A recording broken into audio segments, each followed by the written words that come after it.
Hello, welcome to Tight Lines. It doesn't seem that many years ago that carp were considered the fish of high summer. And once a leaf left a tree, it was time to break out the pike gear. How things have changed, with many carp anglers relying on November as the month most likely to catch a real whacker. And it's whackers we're talking about this week with my guest, Adam Penning. Adam's been no stranger to Sky Sports angling viewers in the past, and I'm delighted to welcome him to the bothy. As well as all the tactical chat today, you can see us out on the bank at Suffolk Water Park, where we spent a session trying to better my existing personal best caught many moons ago with Adam himself.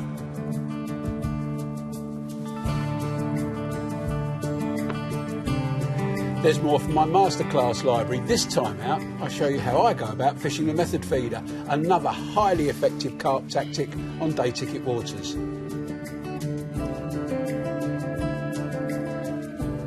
And there'll be the usual tips and information for all types of anglers in fishery focus as I look at what's being caught and how it's being caught at some typical UK venues.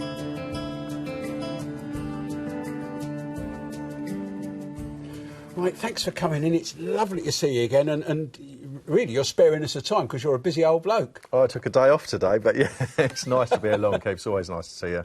And it was nice to get out on the bank the other day and everything. It's nice to be indoors. I feel a bit weathered, but, you know, it's a sign of busy times, I suppose. So I'm spending sort of every day of the week, some weekends out on the bank with clients on the angling guide sort of tutorial service that I offer. And, yeah, it's been a roller coaster. I haven't had a day off for a long time. Oh, what a trial that must be, out fishing every day. Oh, well, you know, absolute murder. It would be nice if you were always getting on the fish and catching them yourself, but obviously that wouldn't be very fair. Hang on a minute, hang on a minute. That isn't one of your clients' fish, is it?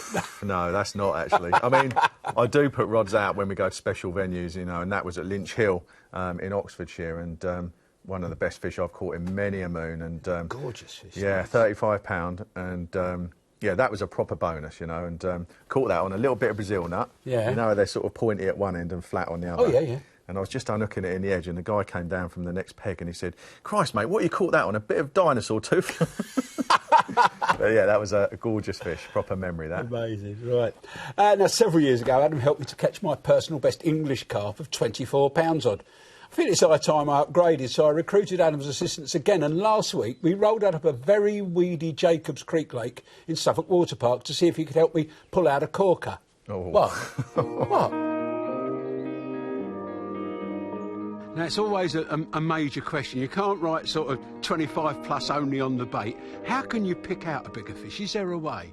Really good question, Keith. And, you know, a lot of guys out watching are wondering how to target bigger carp in their lakes. And there's a couple of ways that you can do it. And first of all, we use a big fish-specific rig. And Terry Owen proved a long time ago that the stiff hinge is a rig which will selectively target big carp. And I think that's probably because, you know, it's quite an agricultural setup, isn't it? It's a big hook, it's a thick bit of line, and to a small carp it would probably look a bit blatant, a bit obvious, but to a big bulky 30 or 40 pound carp, then less so. So yeah, that will target bigger fish. Boilies, very, very effective for big fish, so we're going to be using just boilie approach today. So feeding boilies, no feeding boilies, and particles or anything? Just no, boilies? Okay. no. Well, we might prime a couple of margin spots with particles, but our main approach is going to be boilie fishing. And as I said, you know, that will target the bigger fish, and on a rig that's proven to target bigger fish as well, we've got the odds stacked in our favour. In the lake? In the lake. Bait in, you're fish going out. to cast them out, and we'll see if we can get you that 25 pounder. Oh, get in.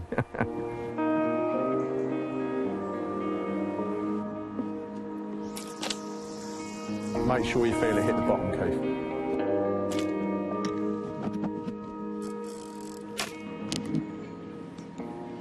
So we want another spot. We've got two rods in. You want to put a third rod in. You don't want to put it where those other two are, so how are you going to find another spot? Probably the biggest mistake people make when they're trying to find clear spots in weed is to go out with a marker float set up, and you've got that great big float and all those veins, and all it does, it just drags in loads of weed and makes a proper backbreaker of trying to find a spot.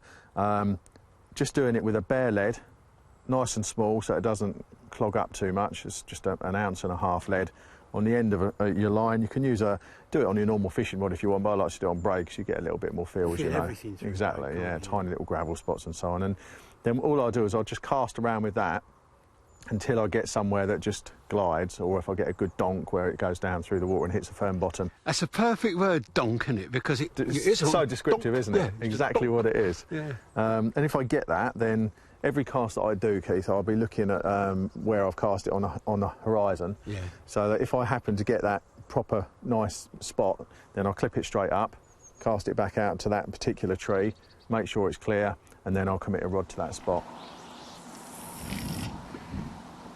How many baits do you reckon a fish will eat? How big's the fish? Well, you know the one I want to catch. Oh, that one. He'll eat 25, of course.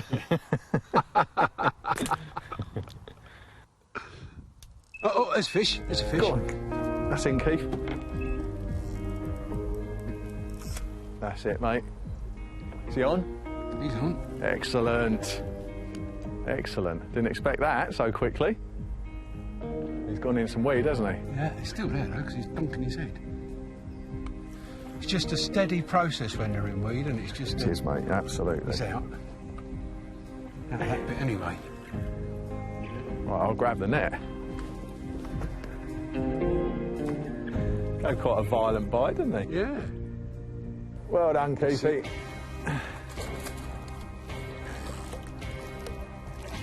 Not what we're after, but we like tench. Yeah, they're friendly. Yeah. It's not even a big tench, is it? I was going to say, so much for a big fish rig, it's not even a big tench rig.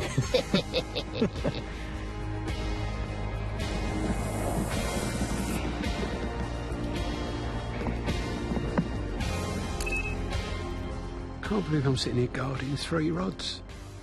Normally I struggle with 1. It's a lovely day, though. It's good, this carp fishing. Looks like we've got another tench and another weed bed. It's exactly what we've got. Let's get the landing net.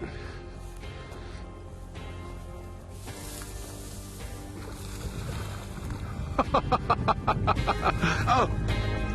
That's what happens when the tench comes out the weed. He went absolutely ballistic and the hook's pulled out.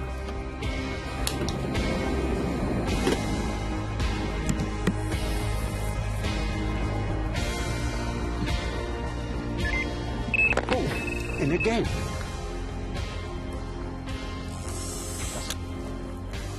Carp.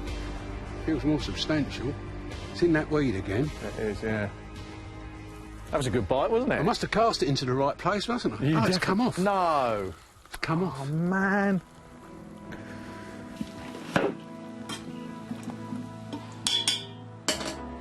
King Arthur. Thanks, mate. It's nice having a gilly. Do you have this all the time when you go carp fishing? I wish. I wouldn't mind having a little chalet like that every time I went. Lovely, as well. isn't it? It's Yeah. a nice little setup. Beautiful lake. It is, yeah. Do you think you could get used to this then? I could, yeah. The only thing is I'd have to stay awake all night or not fish. Well, do you know what? At some point in the future, I've got a spare bed chair and a brolly. I'm going to drag you out for a night and let you experience that. OK, thank you. You don't sound too excited. No, will it be warm? No, not guaranteed.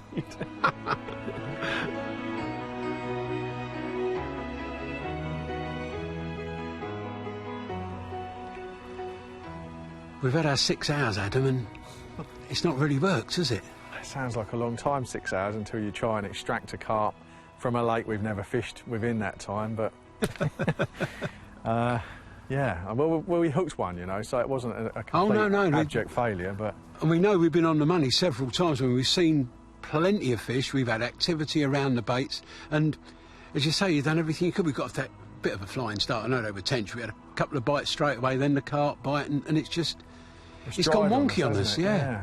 And you just get the feeling, you know, there's a bit of bubbling. We just put a zig rig out over there, trying to provoke a reaction, you know, and there's fish near it now. Yeah. You know, and we've been feeding floaters in this bay, haven't we? And we've been watching them eat them. But not again, big fish, we're they, here you for know, a good yeah. carp, so we didn't put a bait out there because we didn't want to ruin it. There've been some small ones milling about, but nothing to make us put the floater rod together, and now it's clouding over. Well, you know what it means, mate, don't you? You're going to do a night. Well, I don't know about that. It seems like I might have to eventually, if that's what it's going to take. If it means I've got to sleep rough in the wild, unless we can get a hotel with a lake on the back of it, it looks like it's a night in a place that we could do. Night in a bivvy. I think a night in a bivvy, yeah. And I'll cook you a curry. Yeah, that sounds good. Before or after? Before. OK. And we'll have half a bottle of Chateau Neuf to pack. Do a little carp dance and see if we can coax one. I think that's the next stage of the game. I think carrying half a bottle of that, I will be doing a dance. Yeah, it might not be a carp one, but it'll be a dance. All right, mate, listen, I'll enjoy myself as ever. Always enjoy your company, and top man. I'll see you Friday. Good man. Cheers, mate. We might have got a bigger fish than that, Adam. That is my English personal best, caught in the company of Mr. Penning, £24 for. We'd struggle to get a better looking common than that, I think, don't you? It was an absolute perler, wasn't it? And that was on a floater, wasn't it? On a floater, you remember it, in all those lilies. Yeah. And it's a great story, actually, because there were 4 or 5 carp in the lilies, all slurping about. That's right. And I was watching, I could see them all, and I was watching them, and I'd balanced my bait just over a lily pad. It was perfect, first time, yeah. And I'm watching these fish, and they're not really all that interested. And one came from nowhere and nabbed it, and it was game on, and you jumped in to net it, and... done your phone. Yeah, lost all my phone records and everything, but yeah, it was worth it. I mean, that was a gorgeous fish. It was a real shame there, though, wasn't it, at that lake, because you hoped to get there and have a couple of hours on the afternoon before traffic stopped you doing it. Yeah. And it was just, the lake looked right, it just didn't turn on for us, did it? It didn't, and it was a short amount of time, but I tried to, I got there earlier and put some bait out without fishing, which is always a good thing to do if you can. I quite often do that on my own fishing. If I've got 2 nights, quite often the first night I'll bait and not put any lines out, and simple things like that can get you extra bites, but on that occasion... Listen, mate, now you know how hard it is for us match anglers who only get 5 hours, so don't you worry Keith, too you've much. said on film now you're going to do a night. You can't disappoint all your fans. Welcome back, Carp Angler. Adam Penning has joined me in the body this week, and we've been discussing where we're going to spend our night out, and we're debating tent and hotel, bivvy. It's going to be between the two. Yeah. It's going to be a big warm tent with a nice comfy bivvy bed for you. Oh dear. I'll cook you a curry as well. Oh, I'll look forward to that. I'll do the dessert. Going back to our day fishing. Yeah. And this is a rig very similar to the one we used. It's the same style of rig. And we ran through it, I know, but the main explanation of it, obviously, it's got this leg clip that'll pull off easily. Again, I mean, you only need to really drop the lead if you're fishing in really thick weed, and as the guys could see on the show, on that film we did, it was properly weedy, that lake, wasn't it? And, although it was still difficult to get the fish in, it would have been a lot more difficult if the lead hadn't come off. Exactly. So, so lead on a clip. Then you've got a length of coated braid. Yep. A little bit of putty just to nail it down. Absolutely. The swivel and ring there. Yeah, we've got a size 11 ring swivel there with the loop or the ring on the swivel at this end. So that's the juncture between the swivel and the coated braid. So this is basically very, very stiff and durable, and it's enough to boom the sort of buoyant bait away from the lead. Tiny bit of putty there. Enough to sink the bait slowly. A very short bit of very stiff mono. Yes. And but I'll tell you what, there's the hook, and you can see the hooking arrangement. Let's get the tank up and see how it looks in the tank. I think that's a good idea. There you go. There we go.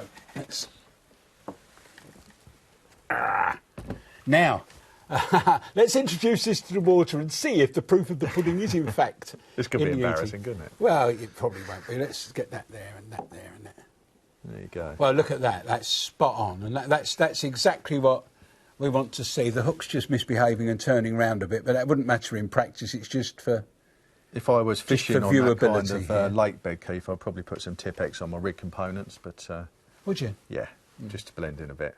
Oh, and this lake bed, I just got that one, yeah, on our white gravel. That's so you can see it. But you can see there, that's a perfect demonstration of how it should look. And the fish, obviously, looking down from above, sees only the bait. Yeah, it looks hidden, yeah. And when anybody that's ever observed carp feeding on the bottom, or bream or tench for that matter, they come in and stand on their head. Yes, very much so. And they can't see, like we can't see there, we can only see there. It's so totally the blind spot, isn't it? Right in front of their face. So. Right, now we know that works, let's get rid of that. And the other rig you're fishing well with at the moment is, let's have a look at that, what you've got here. This is more or less just a helicopter rig. Or just a helicopter rig, how dare I? But well, yeah, you're right. It's set up helicopter style with a lead on the end of the line.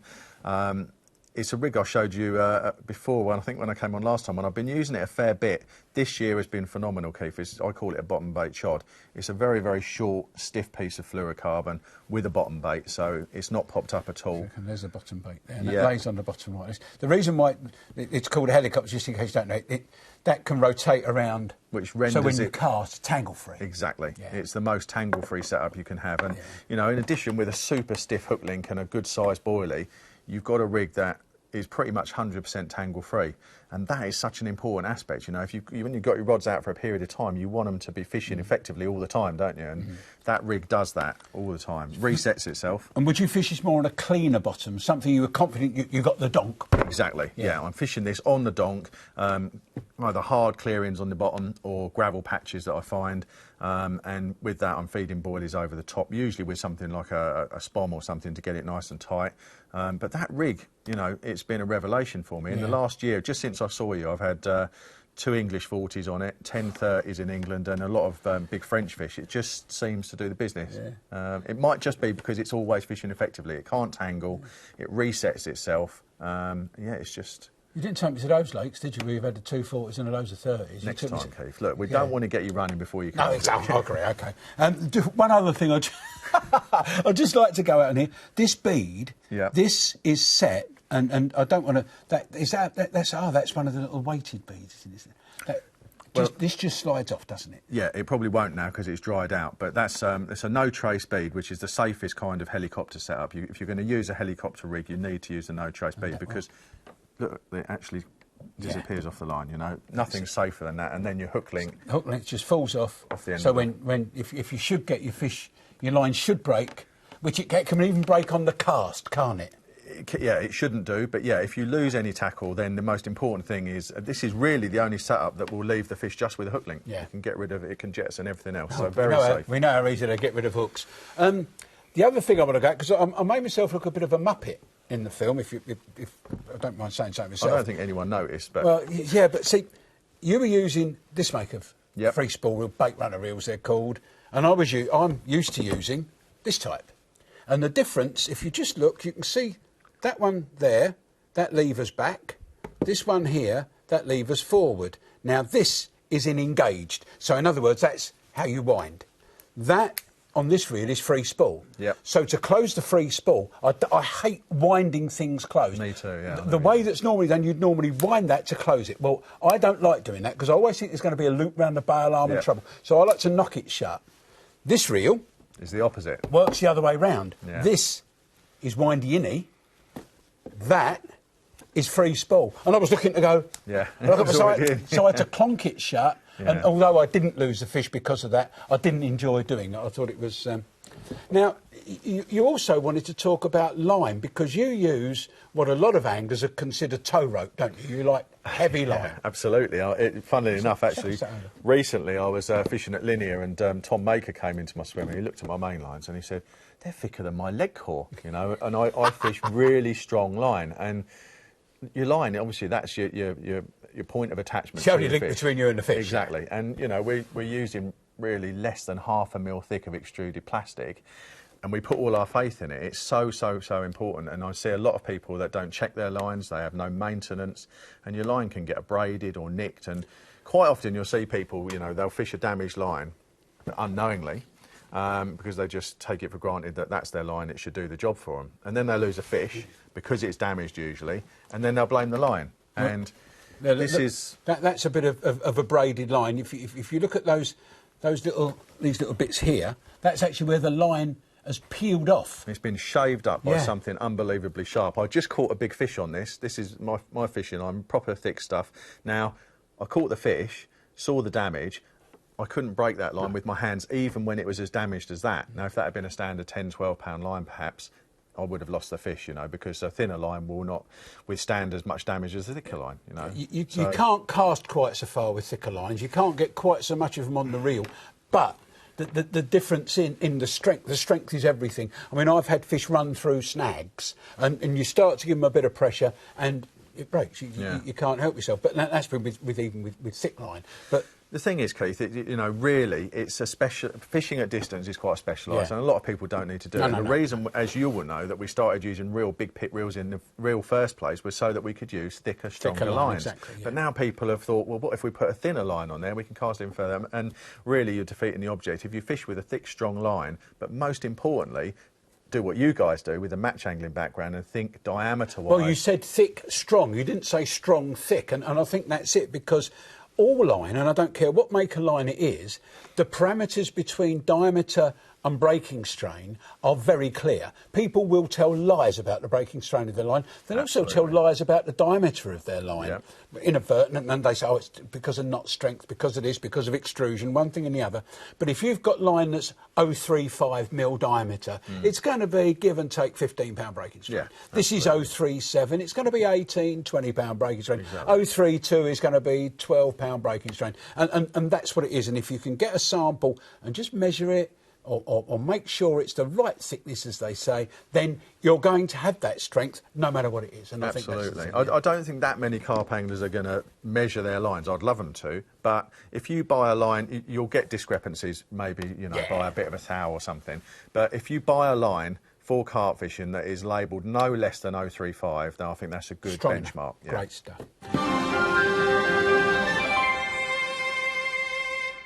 Now, as ever, we ask our resident expert for the choice of venue, and Adam, you've come up with Par Lakes.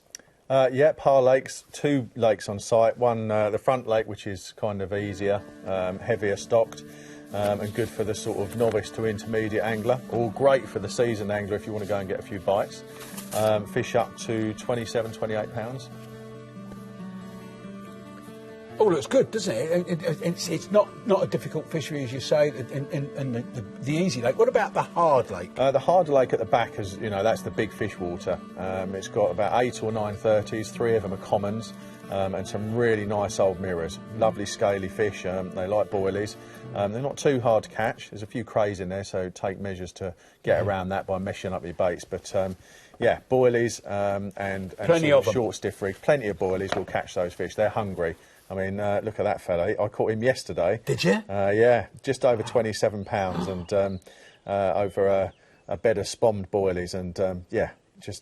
You don't get fish like that around Essex too often. You have to go to Oxford for scaly ones. But, that's right. Gorgeous looking fish. And that's obviously a deep winter fish. It fishes well during very cold weather as well, doesn't it? It does, yeah. It's a fairly shallow lake, not too much weed. And I caught that just coming out of the cold spell. It was the day after it stopped snowing. It was 34.5 pounds. So, yeah, good fishing potential all round. And I'll be keeping an eye on it this winter, that's for sure. He's been eating a boilie or two as well, hasn't he? Yeah. I'll tell you, I know you like a little bit of French stuff, don't you? I do. I'm going soon. Yes. Yeah. Well, Dino's just been. Dean Macy has been there for us this week, and that's he's been to Lac de Première, and that's one of the fish he caught for us, a 35-pounder, and you can see there Dean's not holding that out to make it look bigger. That's a proper old chunk, and it almost looks English, doesn't it? It doesn't look. It's got some lovely scaling. I think he had a fair few, the old boy, didn't he? He texted me a couple of times, and he's been filling his boots. So I look forward to seeing that. Yeah, me too.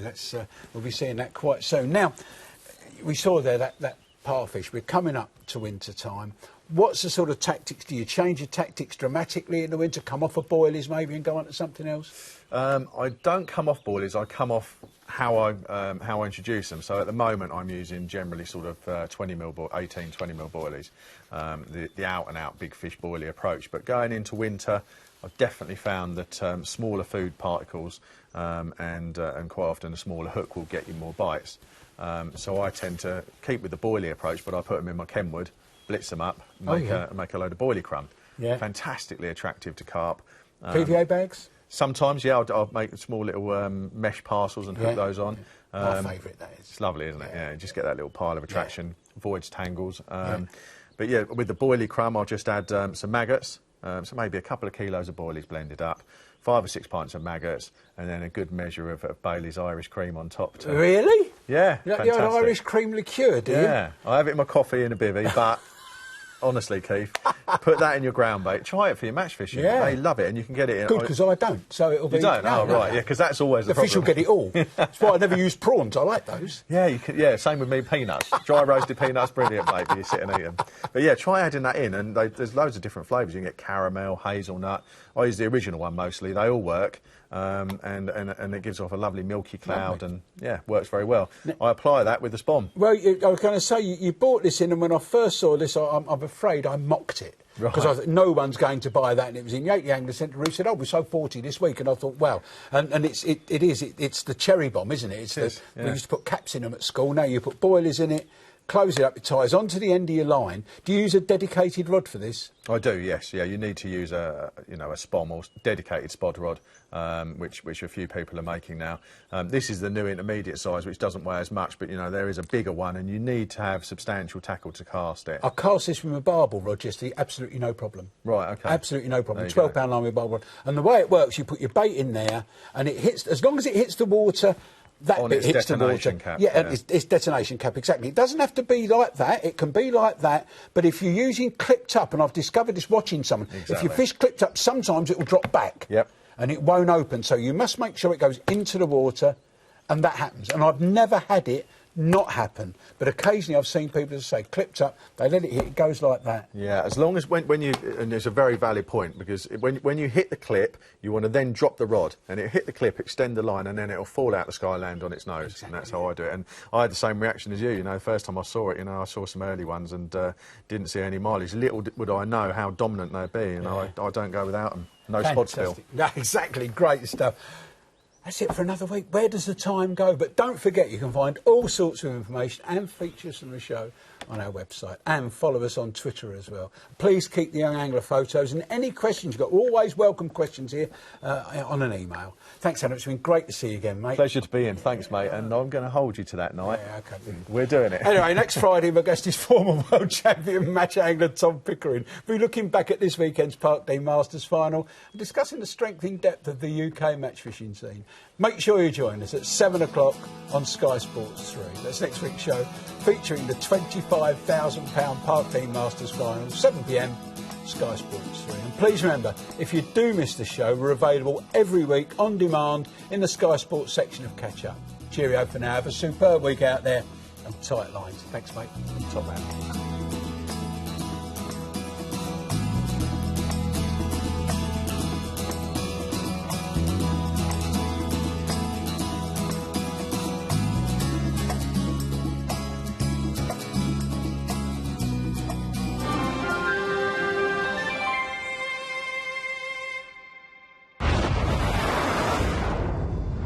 Watch all 6 Sky Sports channels on your mobile and online.